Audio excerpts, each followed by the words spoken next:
Babi c'est bon vraiment les lots ma doko d'abandon comme nos santo beta to senga coalition to senga permission et ça grâce à Patrick Momo digital siko mboka na mboka ya ba kontinango awa siko digital ya solo Patrick Momo ha yete kangi masolo masolo ba image oya ni bolu comme na Patrick Momo awa makamto za kitoko lilo bomoko ya mboka.com émission donc kuna so côté na site wana omona makambe belé bakosa binote yango ne mikolo yo wana pena to Mathieu Kiti soko tuni nzambe mikolo na prière biso ka kota na 3W bomoko ya mboka bino bomona nzambe soko bise émission bongo bino bosa wapa pona site yo bomoko ya mboka nazangi maloba oloba mais nazo senti na motema nanga keza site moko yo kende musika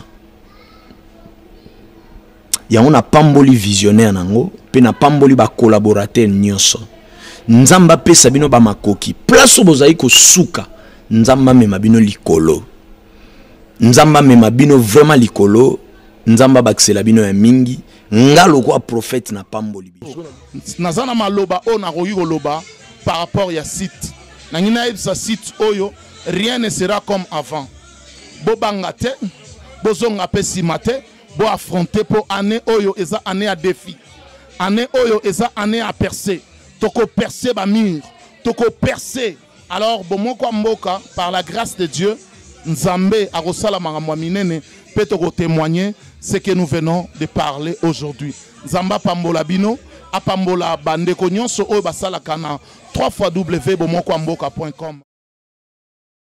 Merci donc tous les ma pamboli quoi. Papa Charles a bino yo mutoko mekana bomoko mboka ozo maladi nini. Alors yo ko yina bango il faut bela guate, il faut bela guate. Ozo lukuki la dona kingo. Donc bo pesa lisolo ya site oyo na bolingo bazana ngo pona mboka. Bango pe bazo bundela mboka na ndenge ya bosolo na ndenge ya justice. Alors yo ko yina bango il faut bela guate. Tika nzambe apambola bino pona lelo to suki wana.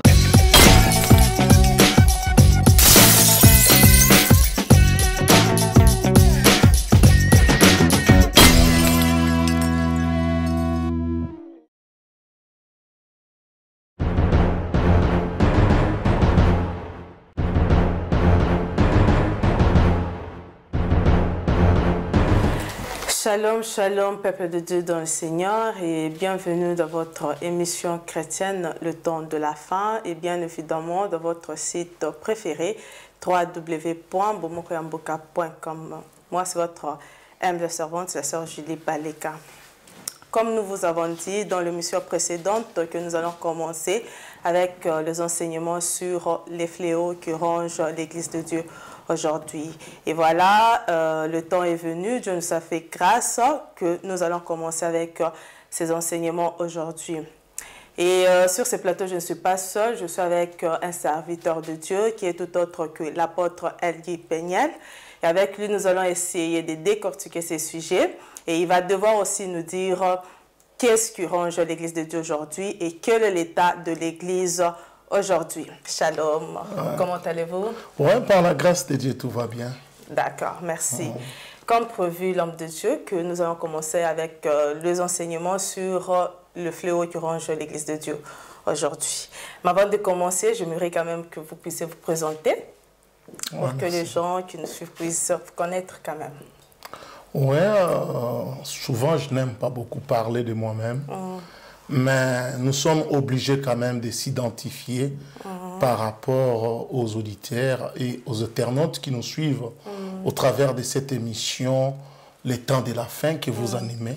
Voilà. Vraiment, c'est une émission qui m'impressionne beaucoup. Et surtout les thèmes de cette émission. Les temps de la fin, l'eschatologie. Ça me rappelle beaucoup de choses. Vous savez, nous sommes dans les derniers jours. Et quand nous parlons du dernier jour, c'est-à-dire nous devons nous préparer en conséquence parce que le Seigneur Jésus revient bientôt. Amen. Et il va nous trouver dans quel état. C'est ça. Alors, c'est ça. La Bible dit qu'il reviendra comme un voleur. C'est votre humble serviteur, les moindres de tous les apôtres sur cette planète Terre, l'apôtre des réveils, L.G. Péniel. Je suis le responsable de l'église Camp de Gilgal, qui se trouve ici à Stockholm, dans le royaume de la Suède. Amen. Mais je n'aime pas beaucoup parler de moi.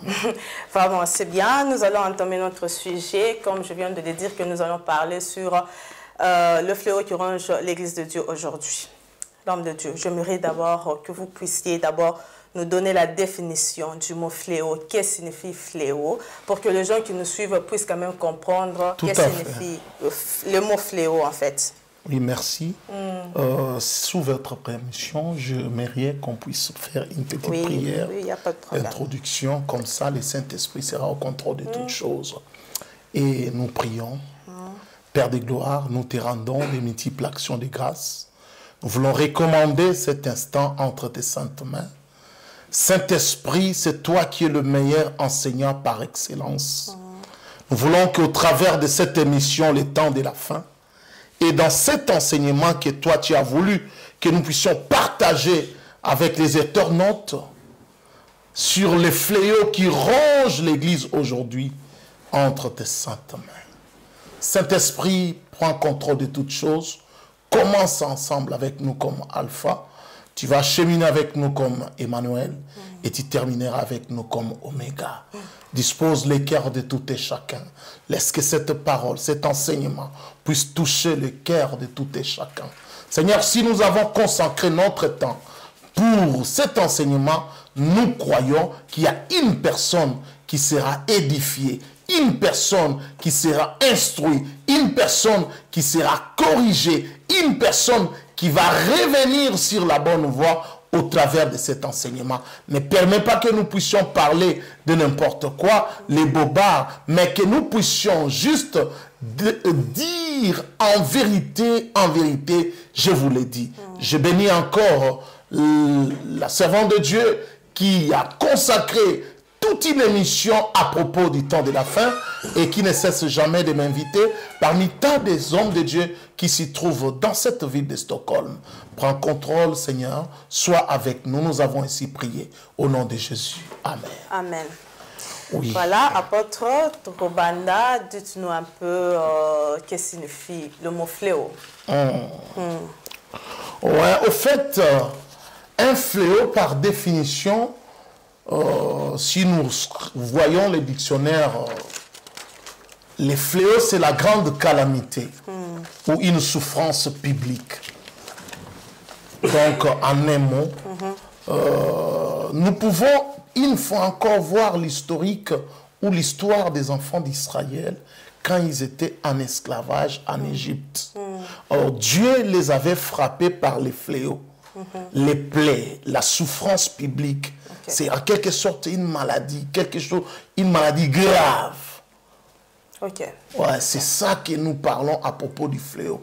Les fléaux. La maladie qui ronge l'Église aujourd'hui, quelle est cette maladie-là? Il y en a pas mal. C'est ça qu'on va enseigner, qu'on a commencé aujourd'hui. Et on aura le temps. Mais aujourd'hui, j'aimerais quand même qu'on puisse introduire cet enseignement. Parce que c'est très important. Vous savez, l'introduction, c'est ça qui va éclairer la lanterne afin qu'ils puissent nous suivre l'enchaînement de cette émission qui est vraiment, je tiens à te remercier personnellement pour nous avoir accordé cet espace afin que nous puissions bénir le peuple de Dieu avec cet enseignement sur les fléaux qui rongent l'Église. L'Église aujourd'hui, vraiment, est malade. Or, cette maladie, ce n'est pas une maladie cachée, mais c'est une maladie publique. Voilà pourquoi on dit les fléaux, c'est une souffrance publique. La maladie que l'Église souffre aujourd'hui, c'est au vu et au su de tout le monde. L'Église a perdu sa vraie valeur. L'image de l'Église est ternie aujourd'hui. on ne doit pas se voiler les faces. Voilà pourquoi nous allons juste introduire. Alors, j'attendrai que tu puisses un peu me poser sur l'état de l'Église et je vais essayer un peu de parler brièvement quelques points par rapport à l'Église pour introduire notre thème. Ok, il n'y a pas de problème. Vous pouvez déjà commencer. Quel est l'état de l'Église aujourd'hui? Franchement, l'état de l'Église aujourd'hui est chaotique. Aujourd'hui, l'Église ne reflète plus l'image. Parce que le fondateur de l'Église, c'est Jésus. Avant, il y avait les temples, il y avait les sacerdoces, les synagogues, les tabernacles, il y avait des noms qu'on donnait au lieu du culte.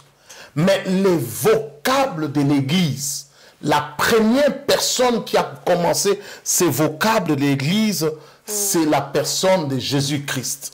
Jésus-Christ est le fondateur de l'Église. Voilà pourquoi moi, dans mon langage, je ne dis jamais que dans mon Église. Parce que l'Église ne m'appartient pas. Qui suis-je pour avoir une Église? Si l'Église m'appartient, les gens ne vont pas venir. Si nous venons à l'Église, c'est parce que l'Église appartient à Jésus-Christ. Mais nous constatons avec beaucoup de soucis que la plupart des prédicateurs, ils commettent ces petites erreurs. Tu vas voir dans leur langage, dans mon Église, ça peut engendrer un grain d'orgueil. Donc c'est déjà une erreur de leur part de dire ça, c'est vraiment, une erreur. Et voilà pourquoi d'emblée, je vais tout d'abord donner les fondés de cet enseignement. Nous ne sommes pas venus ici parce que nous sommes hyper que les autres. Les raisons de cet enseignement, nous ne sommes pas venus ici comme des censeurs, des juges ou les préfets de discipline pour donner des disciplines aux autres. Nous ne sommes pas venus au travers de cet enseignement pour faire un nom.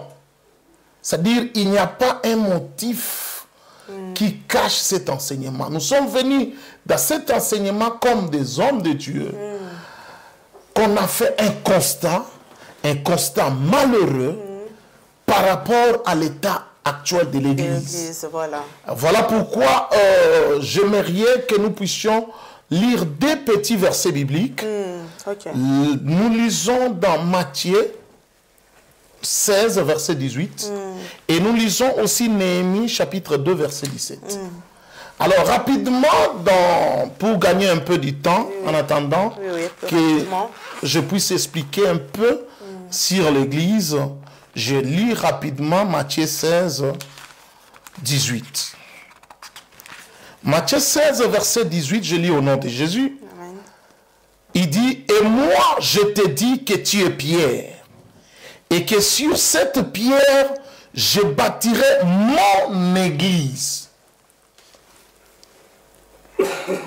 et que le porte de séjour des morts ne prévaudront point contre elle. » Ici, la personne qui a paraphrasé, qui a martelé que c'est mon Église, c'est le fondateur de l'Église. C'est-à-dire Jésus-Christ. Amen. Voilà pourquoi je dis, je crains de ne pas avoir de problème avec les maîtres. Voilà pourquoi je n'aime pas dire mon Église. Parce que c'est lui qui donne l'instruction. La première fois que les apôtres qui ont marché avec Jésus, qu'ils puissent entendre la déclaration solennelle sur l'Église.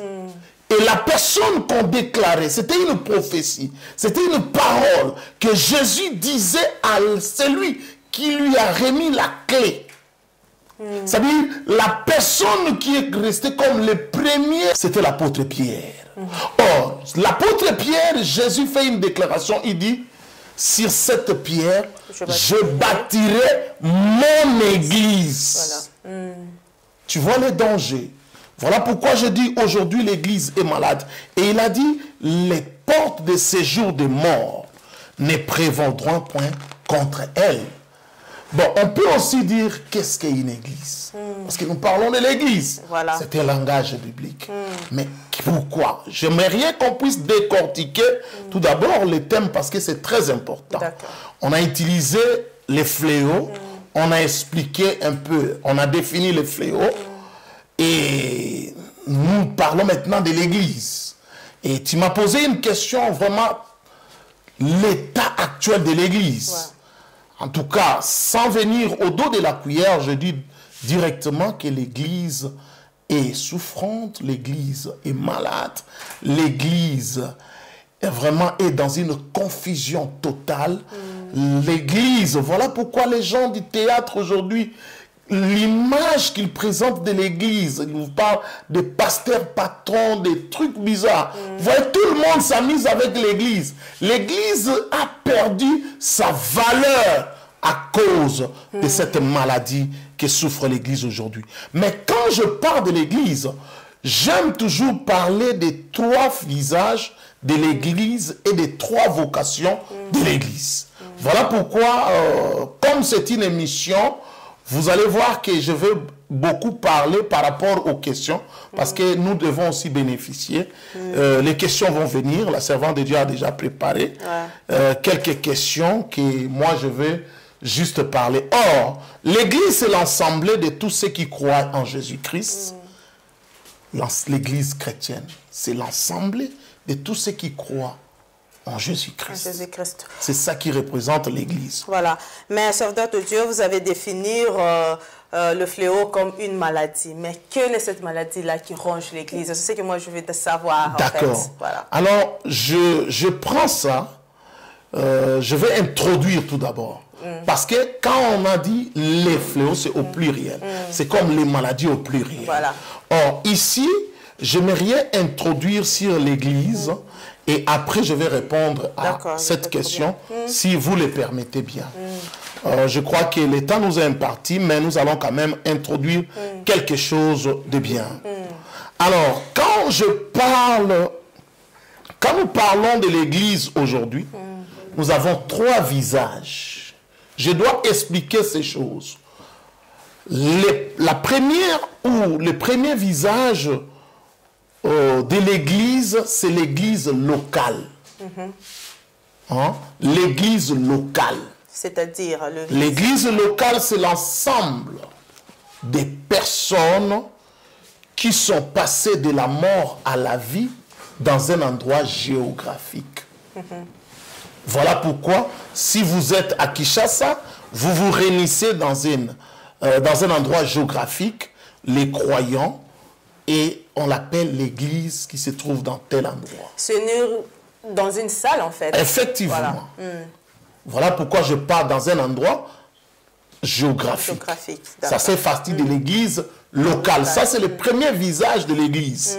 Et nous avons des églises locales partout. Parce que comme église Kandegiga, c'est aussi une église locale qui se trouve à Rissne.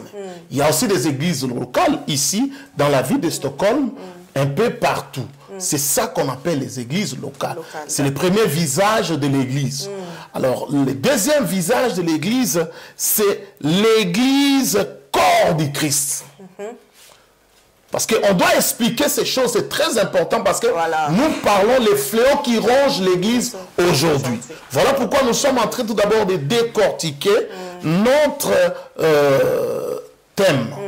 Un bon prédicateur, c'est celui qui sait décortiquer. Je peux aussi aider certains prédicateurs.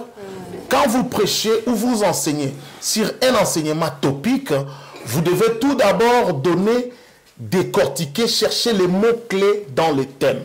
Or, dans notre thème de cet enseignement, les mots-clés, c'est le fléau et l'église.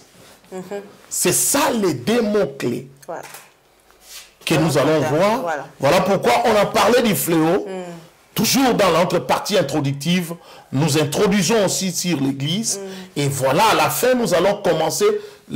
Aujourd'hui, nous allons parler juste d'une seule maladie à la fin. Et vous allez voir que ce sont des maladies vraies. Les maladies que la plupart des gens, ils ne comprennent pourquoi l'image de l'église est ternie. C'est à cause de cette maladie. Et nous allons commencer par cette première maladie avant la fin de notre émission. Alors, je parlais de l'église corps du Christ. Donc, l'église corps du Christ, c'est l'ensemble des personnes de tout âge, vivants ou morts, dont les membres ne se connaissent pas, mais que le Seigneur les a fait passer par la régénération commune. Quand on parle de l'église corps du Christ, c'est-à-dire ceux qui croient au Seigneur Jésus, qui sont au Congo.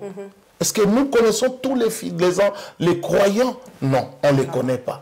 Mais le fait seulement qu'ils croient au Seigneur Jésus-Christ, et là-bas, ils sont dans l'église corps du Christ. Nous aussi en Europe, en Amérique, en Océanie, en Asie, nous tous, partout dans le monde, nous représentons l'église corps du Christ. Même ceux qui sont morts en Christ, ils sont toujours dans les corps du Christ. Ok.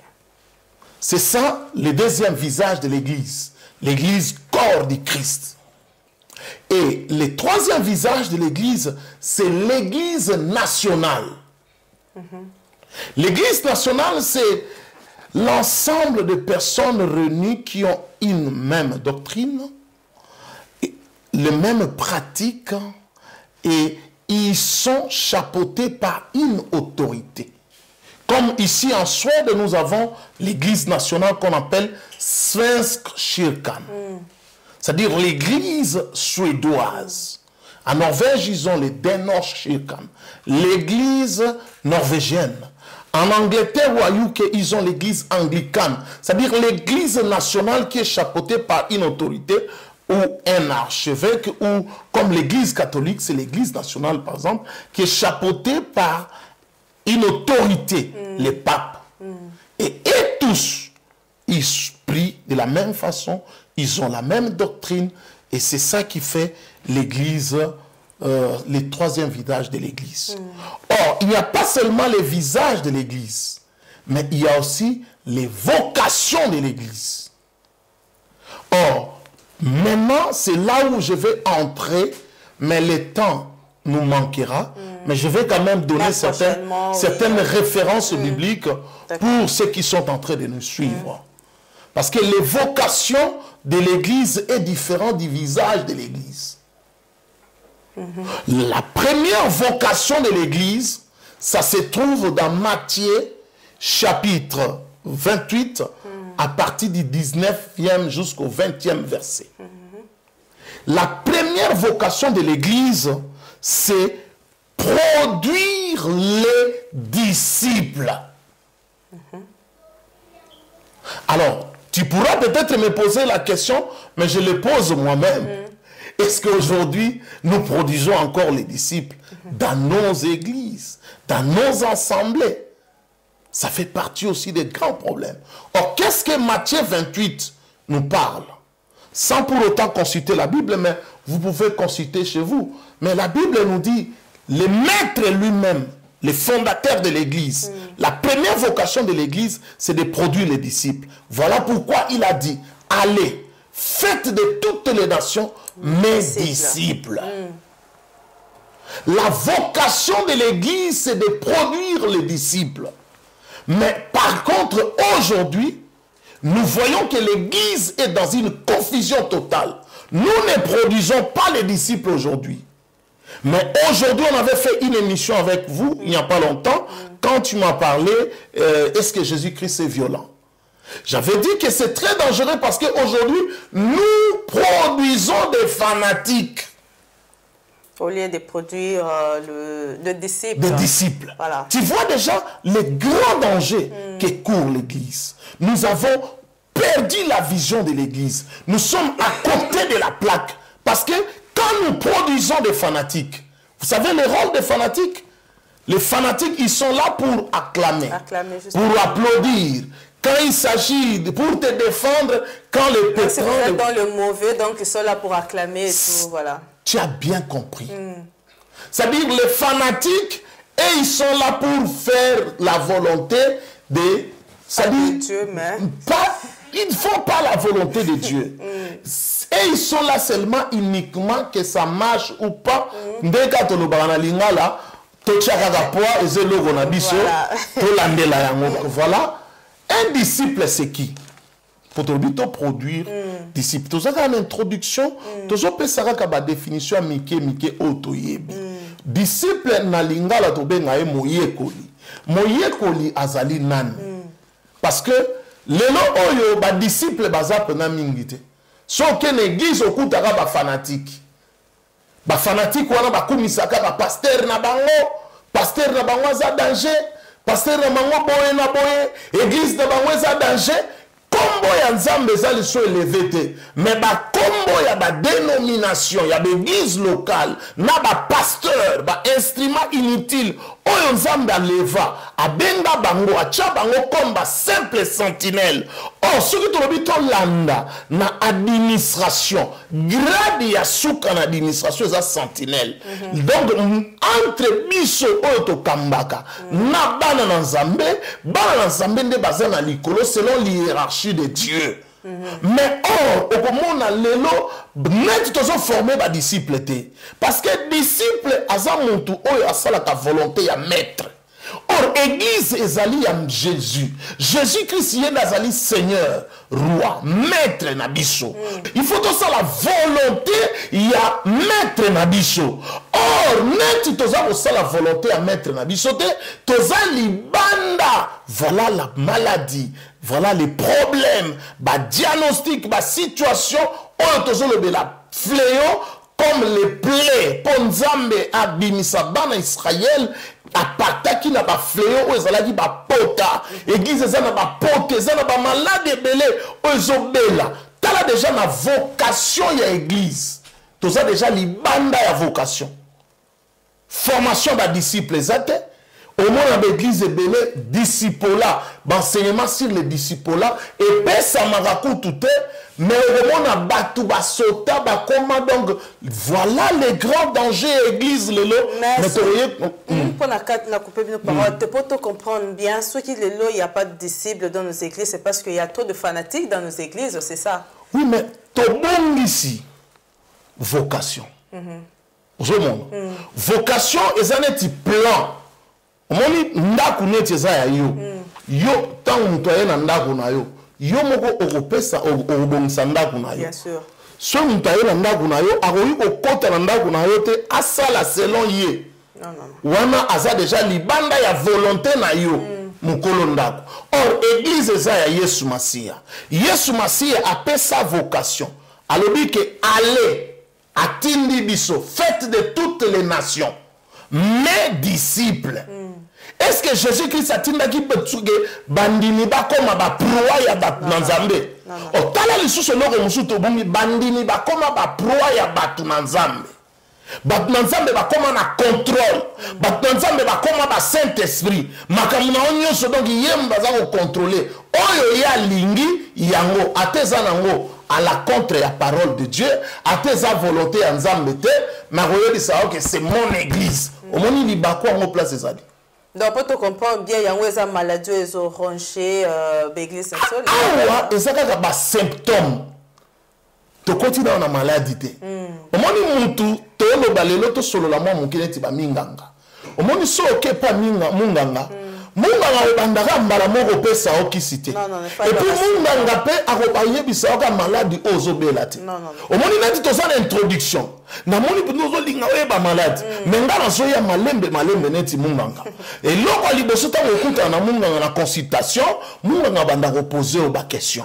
Akoluka ayeba. Ba symptôme nini ozoyoka ndenge nini? Yango tozo lakisa mwa muke ba maladie oyo que église ezapena na nzoto kolongo nute. Ozomona monita mutu ermo ozoka ba malili, ozoka mo ba frisson, ozolenga, ozosanza ba miyoyo, eza déjà moi ba septembre. Oyo okende musala. Oza sokoza na miyoyo ko okende musala ozosala. Ermo oyoka ba malili, okende nini ozosala. Ozo comprendre. Donc ozokende nini okende ozosala. Mais après on ressentir que non, nous autres, ils ont bien dit. C'est ça, niveau autozanan. tout ça représenter que tel ça va symptôme que église est bien té, église est en bon état té, église est pas sainte pour le moment. Pourquoi parce que ça sainte? Pourquoi parce que bah symptômes et sur la tsabiso déjà tout former, tout produire bah disciple té. Et ça déjà moi bah symptôme y a ma bé par rapport à état, il y a église et puis volonté. Il y a maître, le fondateur de l'église. Or, deuxième des choses, église, deuxième vocation église, c'est nous devons être des ambassadeurs de Christ. C'est-à-dire? Au moment où on est à niveau, il y a disciples. Mouyekoli. To comme les ambassadeurs, c'est-à-dire les ambassadeurs, tu allez battre, tu allez représenter Jésus-Christ partout. Ambassadeur Namboka toyebi yango tozala mikila poto omona ba ambassadeur ba benga na ba voiture na bango ba komaka CMD na ba plaque ya voiture na bango chef de mission diplomatique. Chaque ambassadeur ayaka soit comme na mboka ayaka na lettre ya créance pour na kolakisa ko représenter mboka na ye sika uti. Or l'ambassade nyonso na bamboka peu importe malgré en Suède ambassade à Congo au mona drapeau ya Congo et telemi mais normalement a eza Suède. On ba koyebisa ko moni place drapeau à Congo wana ezali na carré wana na lupango wana ezali Congo elongwa na Congo ya na Suède. Or biso pe toza na kati ya royaume. Deuxième vocation église, nous devons être des ambassadeurs de Christ. Or, les mêmes places pe sous ba symptômes sous yango wana. Tu es ambassadeur de Christ. Tu faut te représenter Christ partout. Mais on a te représenter Christ kaka dimanche na bakil to kutani mais soki to bimi na misala na biso te représenter Christ te. Tu es ambassadeur te. Na banzela na bawenze partout. Voilà la faiblesse de l'église aujourd'hui. Nous ne sommes pas des diplomates. Nous avons drapelé à Christ et pépa. Il faut tout élever étendard, il y a croix de Jésus. Voilà le rôle de l'ambassadeur. Il faut tout l'ambassadeur, il y a Jésus-Christ. Partout, na domaine nyonso, na place nyonso, et si kokoki kozala, mais tala lelo oyo, toke nega na matanga na biso ya bato mangala ba congolais. Tango okoma, okuti bazo tonga ba pasteur na bino, bino pe bandimi, obosani na yo koza ambassadeur, ambassadeur. Or, un ambassadeur, au monde balobara, il faut avoir la diplomatie. C'est-à-dire, oyo okoki koloba makambo na yo te, yo solo baka makambo mboka na yo. Ozo défendre Kamakamamboka na yo. Or, biso lelo, est-ce que tu défends les intérêts? Il y a le royaume de Christ. Voilà faiblesse ya mwana. Total la na misala nezalaka dimanche de week-end musala vendredi net lelo ba misala sili batuming ba reprendre ka lundi. Mais lundi au moment ba ambassadeur ya boîte de nuit ba koya ko pesa ba détail na bango que non ngade na saboye awebi atetika. En tout cas, samedi, oyo, week-end, oyo, na langwa ki fort, na melaki ba bouteille mumba whisky, na melaki 14 canettes bansanga, na salaki boye, na kendaki na boîte, aso pesa, banini na ye. Mais rota la biso bana nzambe, bokutani, batola tang baso beta, basa na sonité. Ba o bakendaka na bima nazala ikuta ba copie de belé, nazala ba mutu na mutu aso pesa bilan na ye, aza ko représenter image na ye. C'est-à-dire aza ambassadeur ya domaine songol ou ya royaume songol, oyo ye eza ko kambaye. Mais biso bana na nzambe. Est-ce que tu as vraiment na kati ya vocation là, ya kozala ba ambassadeur? Okomona mutu moko akoyata loba non mateya oyo eteyamaki dimanche oyo tobetela yango kutu masolo te tobetelaka yango kutu masolo te mona te kaka dimanche oyo bate ata teme ya pamba oyo no dimanche oyo bateyaki biso peut-être la prière qui change votre destinée mais non nde badéveloppaki mateya wana ndeko ifo tobondelaka prière eleki tu na vie na yo boye na bo omona biso ezalaka te esuki ka na église tosuki ka wana or tozali ko tozaba ambassadeur te ozomona déjà tango tozobungisa déjà omoni place oyo moi pokoso ekoti na niveau ya église Oh, on est allé deuxième vocation. Quelqu'un est troisième. Oh, troisième vocation, il y a église, et allé être une influence positive. Expliquez-nous. Au morning, biso bana na Nzambe, batoto ndimela Yesu. Tango community na famille na yo, ata balinga kende ko consulter bonganga, mutu azobela. Oyo ayeli susu. Yekutu makamwa banganga oyo. Ya ndimela Yesu mokobo. Ye kaka problème. Omoni okomi na influence. Mwana no azobela, avant no tepa biyaka na ye aw. To bondela na Nzambe na biso. Est-ce que influence wana lelo tozana ngo? Okomona na bana na Nzambe, na batu na Nzambe, soko beli mbasu lelo. Barotinda oka de panganga kisi. Mais tozo bossa na ke Nzambe na biso azali ba médecin.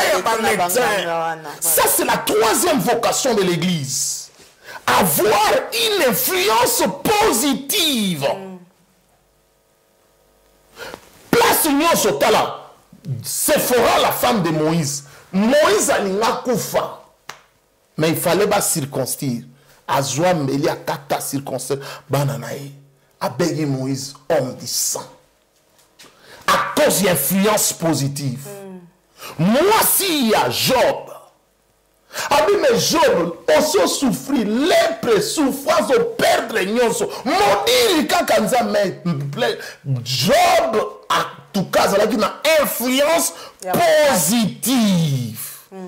Mais t'as l'influence autozanango. Ah, Nzambe alinga te. Na bondela pona sœur moko bwa Nzambe bossa linga na ma sœur. Retire cette parole. Nzamba ko bossa na mutu te po aza fidèle na maloba na ye. Alors une femme peut-elle abandonner son enfant qu'il allait? Mais s'il arrivait que abandonner mwana oya bota to mona ba maman musupe ba boki bana na bango na poubelle, mais moi l'Éternel, je ne t'abandonnerai point et je ne te délaisserai point. Toi ça a une influence wana. Jonas a une influence wana, a une influence positive. Tempête à l'ébino, il faut voir la Bible. Influence positive. Daniel, malgré pression, pour la nini l'église, ils allaient se compromettre. To komi Coca-Cola Nzambe, Nzamba komi Nzamba ba mutu pasi, Nzamba komi Nzamba ba mabumu pasi, mais soki komi na baka ya makasi, wana il faut okende pa ya bonganga. Ta l'église lelo, Nzambe na biso azasu Nzambe le tout puissant. Oh, Nzambe azali le Dieu tout puissant. Mais tala lelo oyo soki komi ba exploit makasi, église esali, yoka ndenge tozoka kola Nzambe, influence négative, oyo ba simbi magie, émission to salaki na yo presque. C'est-à-dire Nzambe na biso na capacité te mais Nzambe wana, yem ta fungola mer rouge. Invention et aquarium et bandit dans les tout puissants. Mais ce qui est là, voilà place de que les fléaux qui rongent l'église est rongée de son intérieur. L'église a perdu sa vocation, a perdre vraiment ezali ba socle, ba base nango. Ozomon a danger au place ezali. Mais qu'est-ce qui fait que l'église est perdre nini nango wana?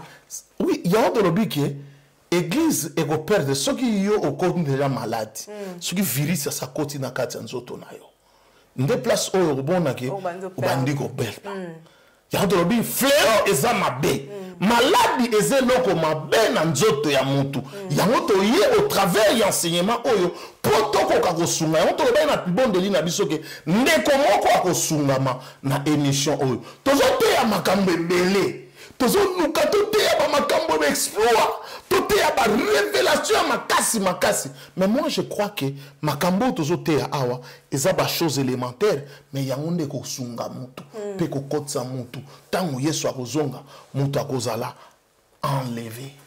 C'est très important. Même ma maladie oh le lobby serviteur de Dieu mais quelle devrait être l'attitude des serviteurs de Dieu face à ce problème? Serviteur de Dieu, rôle naye azali wana azapeneti monganga. Yango moni lelo nde tolobaki ke toyete na émission oyo potomi lakisa to sala kombo to banda ko juger batu ko condamner batu ko condamner ba église parce que baladi oto koloba na lingi vraiment sikoyo na répondre na question na au permettre to tanga verser moko pour epeko sabiso plus rapidement ça va to tangi na Apocalypse chapitre 19 je crois Apocalypse 19 versets 13 à 15. Et ça, enseignement, peut-être, tokopé sa moi, verset biblique mingi, c'est tout à fait normal pour, eh bien, qu'à moi, éclairer, mais malgré ça, toko, mais comment mouké kotanga, par la grâce de Dieu, natangi, acte 19, verset 13 à 15. Quelques exorcistes juifs ambulants essayèrent d'invoquer sur ceux qui avaient des esprits malins le nom du Seigneur Jésus en disant: je vous conjure par Jésus que Paul prêche. Ceux qui faisaient cela étaient 7 fils de Sheva, juifs, l'un des principaux sacrificateurs. L'esprit malin leur répondit: je connais Jésus et je sais qui est Paul, mais vous, qui êtes-vous? La première, c'est-à-dire le premier fléau ou la première maladie aux églises, c'est la maladie du fils de Sheva. Fils de Sheva, eza maladie oyo église eza robela lelo. Eza maladie nini alors? Balakisi biso awake batu Paul abanayi ko bengana milimo mabe. Paul azalaki na appel authentique. Paul ayebaki Nzambe, Nzambe pa ayebaki Paul, Nzamba ponaki Paul. Yesu ye moko Nzambe. Mais balobi que le fils de Sheva, balobi awa, ce qui te tangi moi moke ya wana ngaki na funguna tanga texte biblique pour esunga biso. Balobi na verset 13a, balobi quelques exorcistes. Au monde l'exorcisme, c'est ça ce qu'on appelle aujourd'hui la délivrance. Doctrine est embarquée na banganga, na bambikudi, bazebola, bangunza, batunyoso, lelo bangonyoso kaka délivrance, délivrance. Yango ozomona ba forme ya ba délivrance yango eza conformité peut-être na makomi na Nzambe. Or biloko wana ezalaki pe na tango wana na au livre Actes des Apôtres. Donc, batoma tango banayi ko sala na sena moi ba tumususu ba mona ki ndenge Nzamba banayi ko salela bango. Ndenge babikamo banayi ko salama balobi ke bango pe bayaki balobi ba mekola ko invoquer. Hein? Likolo na batu nyonso o banaki na milimo mabe kombo ya Yesu. En disant: je vous conjure par Jésus que Paul prêche. Talanam, bango moko bayebi Yesu te. Bango moko bazan appel authenticité. Bango moko bazan expérience authenticité. Mais ta la formule bapesi: je vous conjure au nom de Jésus que Paul prêche. Donc bazate. Ceux qui faisaient cela étaient les 7 fils de Sheva, juifs, l'un des principaux sacrificateurs.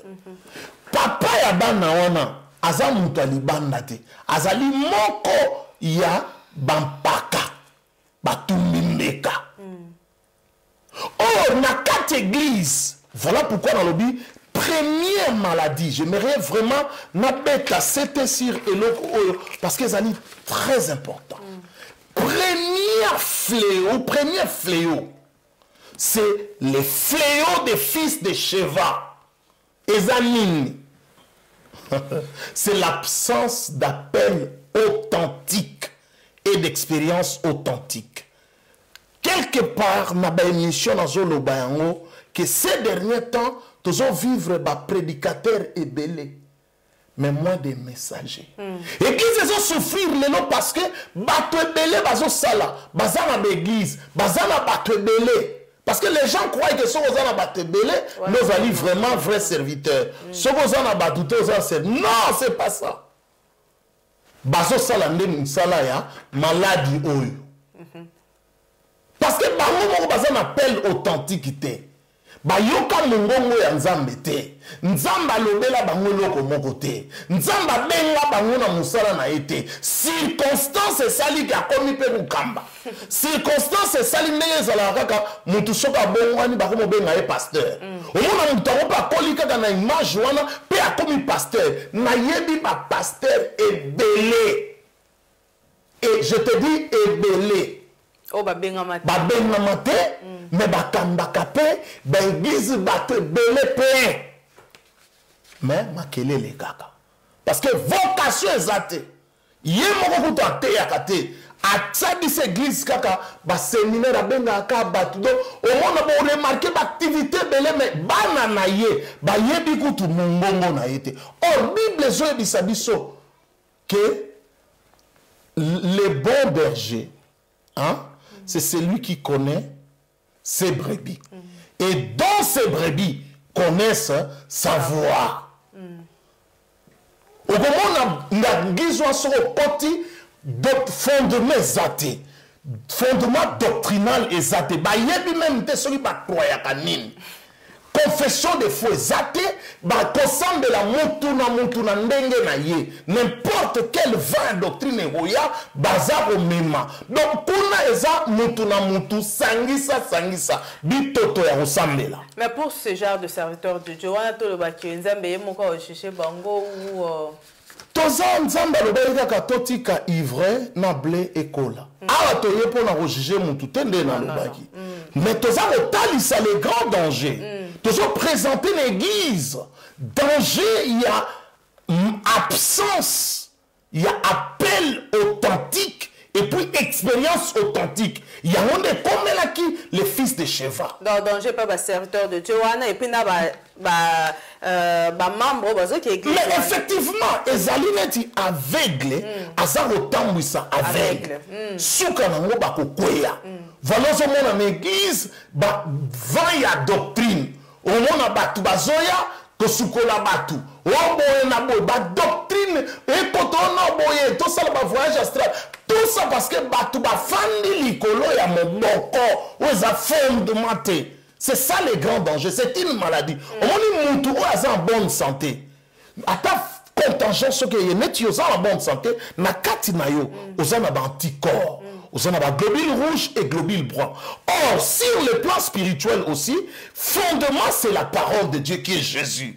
Or, ce qui parole est fandi katinayo, bakoki koya rote yo, mais il faut en être mon dimiabere, makambo bazote yo, il faut ezonga e fanda pena na makomi. Parce que koki koya na oso rote, ozo sekwisa na yo batu, ozo glamungisa bakufi, ozo rotambisa bakoka na babon sono.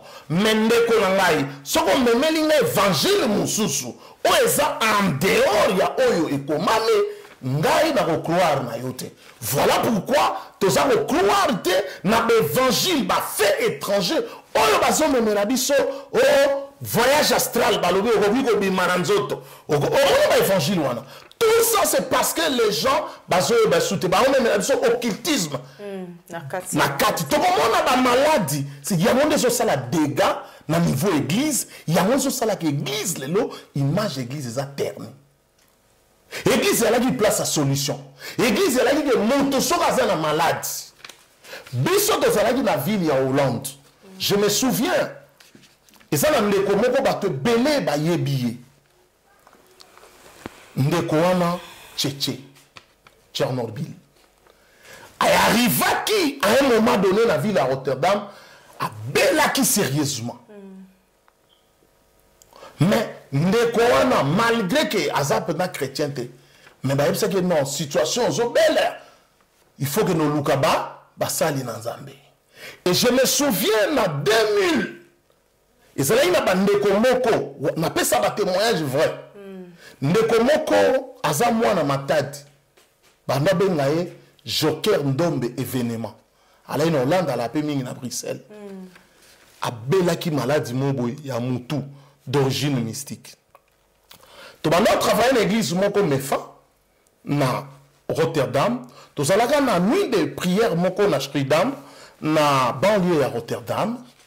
Alors babengi ngai babinde ko moyen talalaka te mutu ayoka neti babetaka ye marteau mais babi ke biloko malade yozobela il faut kaka église oluka bat na Nzambe pour basa la prière. On a fait ce témoignage vrai. Bandeko musuto sala ba misala wana na Hollande lelo bazala lisuté vraiment ba âme na bango se reposer en paix.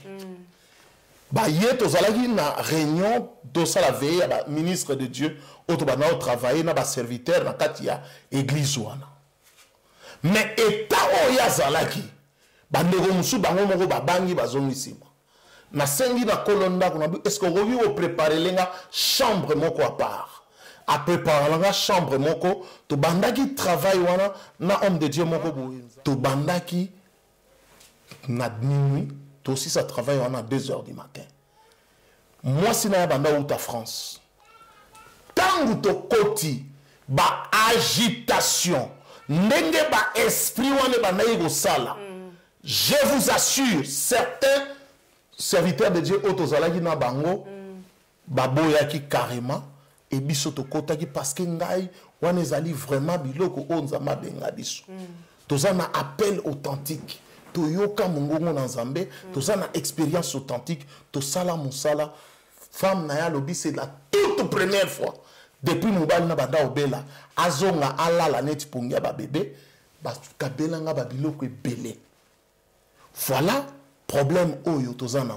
Or lelo ko remarquer que église batu ba roya na ba problème bazo so ba solution te parce que mutu wana zana na expérience authentique. Ah ba kaya ndenge wana ko kalondo moni boso ngana na famille boke nego talisa yango zo mona na quatre église onye na église onye zo solution o échouer okomi ko talisa vraiment ba tana biso ekei na ebite soki mwa mutu na mususu to meka kokende kosukisa sikoyo na ba maladie nyonso wana eloko nini oyo provokaka qu'est-ce qui provoque l'évolution continuelle ya maladie oyo? Oui, eloko e provokaka évolution continuelle ya ba maladie oyo ezali kaka koboya kozonga na bonzambe ou na volonté ya Nzambe. Donc on se repentir aux ongi. Effectivement, parce que problème ezali ko la fiche ya Sheva. Mais l'œuvre de Dieu ezali œuvre ya initiation. Yo moni kaka ndenge bazaro sala, bazaro bengana kombo ya Yesu azo Paul azo bengana milimo mabe na kombo na Yesu. Yo yebi Nzambe wana te. Nzambe pa yebi yo te. Alors yo lobi na mona ki Thomas azo sala, ale na kombo na Yesu ndenge Thomas sala ka yo po bandi ko sala. Alors lelo oyo e comment nango facile pour omuntu kwa latina école asali ba cérémonie nyonso juste pour bomona yeke azamu na Nzambe mais na kati na ye azana nu disciple te okoki epa ya Nzambe raccourci ezalaka te epa Nzambe il faut banda na 0 1 2 ozokende na ABC spirituel.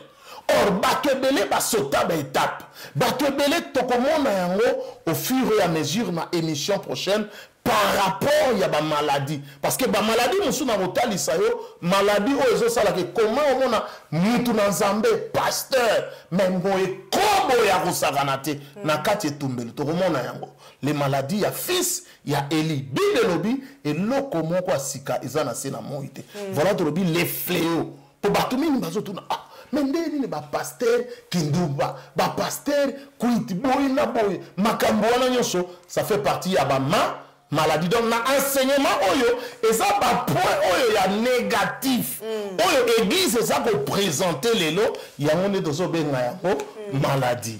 Na ebite soki na répondre na moi mukuse na moni minute na lelo ezokima bango c'est les okima ba enseignement eza vraiment zo édifier biso makasi mais to ko continuer toujours comme to lobaki que eza enseignement donc to wando sa épisode dans épisode donc restez toujours branchés sur votre site préféré www.bomokoyamboka.com. En de Dieu poto sukisa moi liloba yasuka na onyo sotolobi lelo moi parti na biso tolobi lelo eloko ni boko ti oloba. En tout cas, on dit muntu soka za maladie, eza na endroit oyo babongisa po muntu akende aluka lobiko. Voilà. Nzambe asepeli na kufa ya mutu na masumu te. To comparer église ya omona ya robeka corps du Christ. Eza neti nzoto. Nzoto soki eza maladi, eza na place oto kendaka. Bomona kinga na zaye na hôpital, na hina problème na gorge. Alors, il a fallu na monde que gorge eza kosala soute. Na kendaki epai ya baminganga, ba spécialiste, bato baza na connaissance, ba o baza na appel authentique, o baza na déontologie, basungi, bato mingi ba obay na ngam ah papa, mais musala na eza musala koloba. Mungongo lisusu, je crois, eza première émission depuis nabimi na place wana.